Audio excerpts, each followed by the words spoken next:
Okay, I think this is 9, and I think it's the final. There's only one left, although I may add another one. We'll see. The last one is coherence. The last implication is coherence. The idea is that what we do as people is we make sense of things. We fit things together. We make a coherent picture. Even though we're inductive and we only have a few pieces, we make it fit, no matter what it is. So if a few years from now you're reading a paper and you see something that says, I won Teacher of the Year at Foothill College. This is actually easier if we know each other better from the class, but in any case. You might say, well, yeah, there was something that was kind of interesting. The lectures were a little off, so I could sort of see that, yeah. And then if at some point you read a story a couple years from now that says Byron Burkhalter involved in student prostitution ring, you could say, look, there was something always messed up about that guy. I knew it from jump. Whatever it is you get, you fit it in. The way this works is, just as with the system we're talking about, you use a few particulars to understand the object that you're seeing. As you go on and get different objects, what you can do sometimes is change the particulars that you saw before. Let me say that different, or at least let me try a couple of examples. One thing is when you're going through the relationship with someone, everything is going all right, boom, they break up with you, they were cheating on you, something like this. You go back and read the signs and look at the particulars, and now you can see it. It was really there all the time.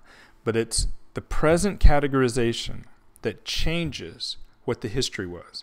I've done this with my mom, I can't tell you how many times. Couldn't stand her, just could not stand her throughout my teenage years, good part of my 20s too. Then I came to this point where I thought, she's really done a lot with her life. If you think about it, she's gone farther in her life. Her mom was pregnant 21 times, had 16 kids.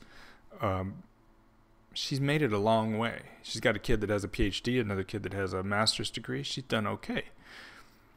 And then something else came up and I was like, ugh, bleh. Each time as I redefined what I was thinking about her, I used different aspects of the time we spent together, the things I know about her, to build that character. And if it changes again, I can go build it again.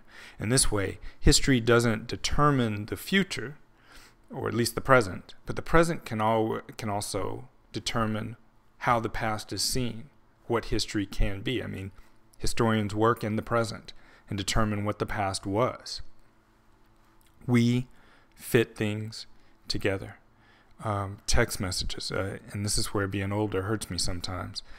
People are trying to convey subtleties through text messages. I can't do that. I'm just a blunt object, a hammer, I'm just beat like this. People try and get mood from 6 or 7 words on a text message and they'll say, well, what's wrong? Is there something bothering you? It's like, how the hell did you get that from 6 words? Because we're busy making sense. We're looking for those signs, right? The outward signs. How do you know if somebody's angry? They're not feeling well. They push the plate away. There's been times when my wife and I have a particular way of holding hands, which we negotiated, or our hands negotiated when we were just coming together. You move your hands around until you find a good fit, and then sometimes you'll change sides or change hands or something like that. One of you wants the thumb on top of the other, and all right, so we have our way. Sometimes if you're just walking, or this happened to me once, she goes to hold my hand. It would be her. So she goes to hold my hand, touches my hand, and I actually thought it was like a mosquito or a bug or something like that, so I moved my hand back. She's like, what's wrong? Just off the movement of the hand a little bit, she's already making the fit. She's making it make sense. We make things coherent. We can do it with astrology, with the bumps on people's heads. People say, well, what race are you? I get this question in classes. And I keep wanting to say, what sense are you trying to make of me? If I tell you I'm this, then what will you think? And if I tell you this, then what will you know? How are you going to fit me in once you know this piece of information about me? So one of the things the theory says is that categorizers, people as they go through their lives looking at objects, are making sense of the things around them. This is part of what we engage in. Again, the primacy in the theory goes to the person categorizing the object and the work that they do, as opposed to the features of the objects, which is what common sense would tell you. I am going to add just one little piece. You could call it a seventh implication if you like.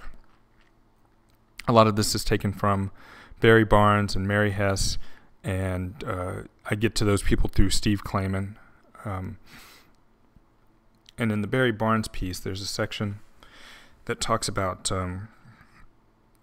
knowledge, goals, and interests, and then institutionalizations. I'm trying to combine those a little bit.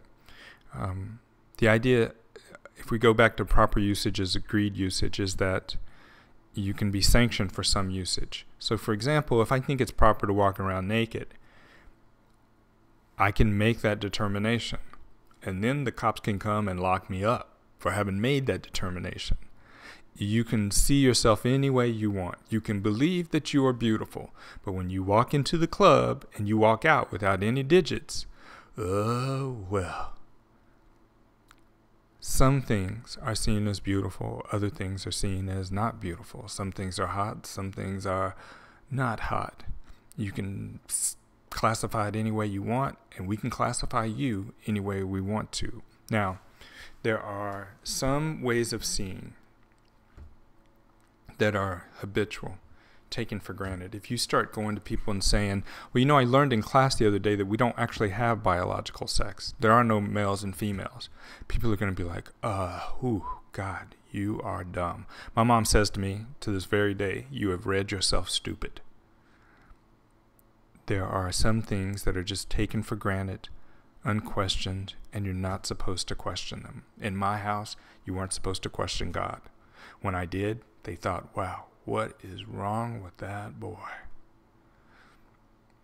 For those things that aren't questioned, that are unquestionable, even that are hard to question, Barnes would suggest that there is some benefit to some group for having things seen in that way.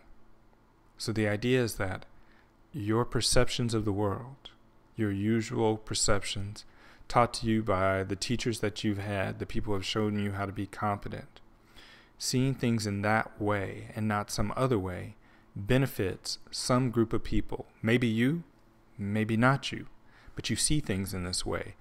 You see race in a way that's completely different than a United States citizen would have seen race in the 1840s. They would have seen Russians and Germans and French and Scottish and Greeks, and you see whites.